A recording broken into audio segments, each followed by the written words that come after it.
Hello everybody and welcome to Books of Blood. My name is John and today I'm going to be doing the I Want to Believe tag. Now this tag was created by Rajathon over at Rajathon and I was tagged by Brad Proctor over at Brad Proctor. I will leave a link to their channels down in the description below. So as you can tell by the I Want to Believe tag, the name of it is derived from the X-Files, which is a favorite show of Rajathon's. So he came up with this tag based on episodes from the show. So that being said, let's get underway. Now, one thing I will say is I do apologize for the lighting. I know it's not the best. I'm having trouble finding really good lighting in this house for making videos. It's either I'll find the right lighting, but the setting for getting everything set up is not to my liking, or else I just can't find the right lighting, period. So again, if this is not the best lighting, I apologize for that, and I will try to make it better next time. So that being said, I've got all the books over here, so I'll be reaching off camera, hopefully without going too far off camera, and trying to pick up the books, and hopefully I won't skip over any questions. So let's get underway. So number one is a great beginning to a series or trilogy. For that one, I'm going to go with Red Right Hand by Levi Black. And this is part of the Mythos Wars trilogy. The second book is called Black Goat Blues, and the third one is called Death Goddess Dance. And of course, this is kind of takes place within the Lovecraftian universe, with characters like Nyarlathotep, I believe Shub-Niggurath, Azathoth, and others. But I've read the first one, which is Red Right Hand, and I really loved it. And I'm definitely going to read the other two. So that's my answer to the first question.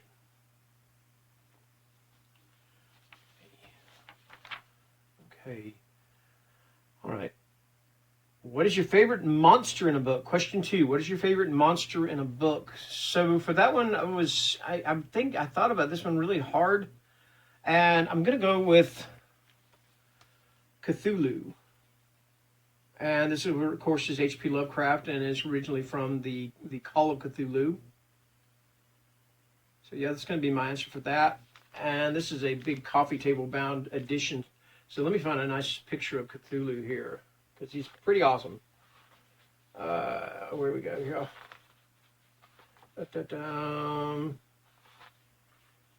Yeah, here's one.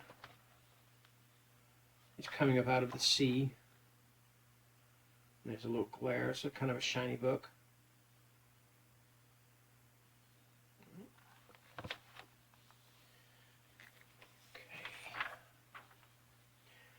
Okay. What is the best sci-fi you have ever read? That's question 3.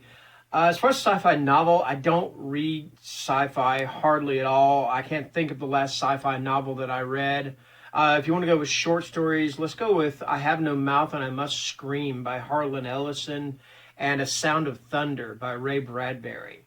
I think those two, A Sound of Thunder, I love that story. It's just fascinating to me. And I Have No Mouth and I Must Scream is absolutely chilling, you know. And I believe it could also be considered horror as well. So yeah, those are my answers for that. Number 4, what is your favorite book? I'm going to go with Ghoul by Michael Slade. I've had this book since I first read this book probably 1985, 86. I can't remember for sure. Let me check the publication date on this. I believe it came out around that time. Let's see, 87. So it would have probably been around 1987, 1988. And I have reread this book several times since then. I absolutely love this book. It's creepy. It's terrifying. It's amazing. I love this book. So yeah, Ghoul by Michael Slade.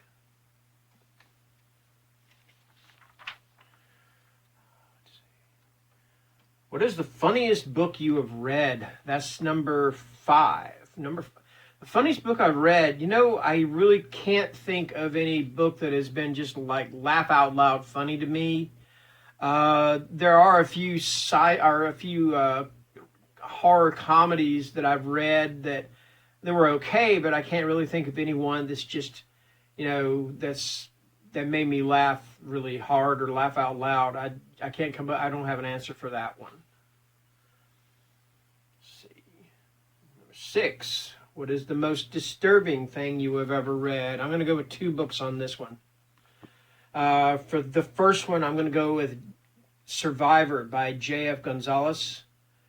And this is about a woman who is kidnapped or taken by a group of men for the express use of using her, or to use her in a snuff film. Sorry, I didn't mean to get tongue-tied. And to survive, as the title suggests, she gives up another woman, a homeless woman, and her infant daughter to these men. And just use your imagination, and you'll see why this book was so disturbing to me. And for the next one, I'm going to go with Uncle Vampire by Cynthia D. Grant. And this is about 2 little girls. One is 16, I believe, and the other one is 12 or 14. I can't remember which. But their uncle is coming into the room at night, and he is molesting them. And they create this illusion that, to cope with this, they create this illusion that he's a vampire coming in to suck their blood. And this has an interesting twist to it. So if you're interested in reading it, I don't know if I recommend it. It's disturbing, but it's still an excellent book.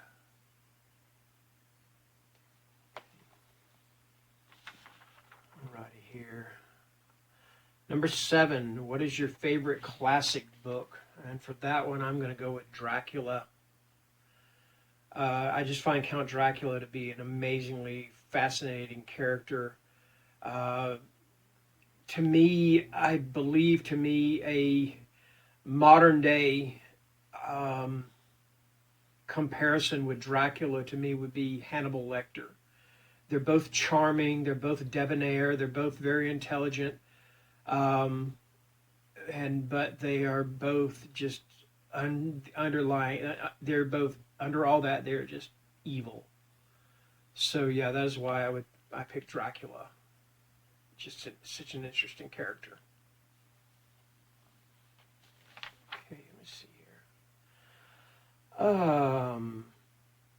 What is your favorite, number 8, what is your favorite way to use flashbacks to tell a story?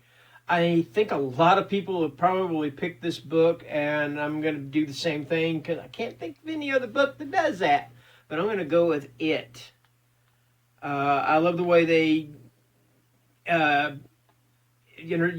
switch back and forth between the 7 children and then the adults, and then when they become adults, it switches back and forth between them, and telling the story of how they, try to defeat Pennywise, the dancing clown. So yeah, that would be my answer. Like I said, I know a lot of people have already used this. That is a heavy book. Let's see. Number 9, Drive. What book have you read that is a nonstop ride? Oh, for some people they might say, well, a nonstop ride, that means the action never lets up and everything. And I'm going to go with something a little bit different. I'm going to go with Jack Ketchum's Off Season. Because, quite frankly, the gore just never lets up in this book. It just seems like it just continues on and on. And this is the first Jack Ketchum book that I ever read, and I absolutely fell in love with this book. In fact, I would actually love to go back and read all of his books. Although there was one that had something to do with abortion. I tried to read it. I can't even remember the name of it. I could not get through it. It didn't even seem like a Jack Ketchum book. So yeah, this is my answer. Off Season, Jack Ketchum. Let's see what else we have. Almost done here. Number 10. What is a book setting you would never want to go to? The thing about it is, I don't know if I would never want to go to it, or just the fact that if I did go to it, I would probably die fairly quickly. And this is the same one that Brad Proctor chose, and this one I'm sitting there going, yeah, I kind of agree with this one. Another one I guess I could consider would be maybe Christmas Land from Nosferatu by Joe Hill.